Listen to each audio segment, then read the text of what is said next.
Hi, my name is Jorge Rivero and I'm about to make a tutorial video of how to use the magnetical lasso tool on Photoshop. First, we have to open the app.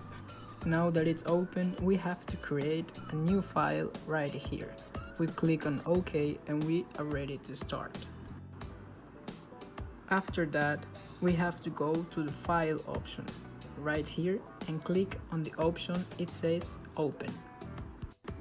Then we have to choose the picture we want to use. In this case, I'm going to choose this one.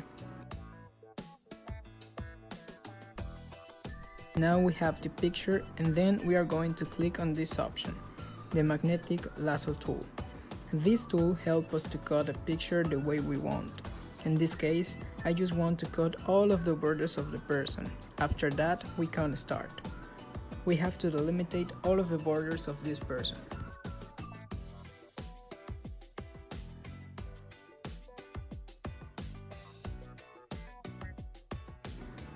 Now that we are done, the next thing we need to do is to click on this option. This one is called Select.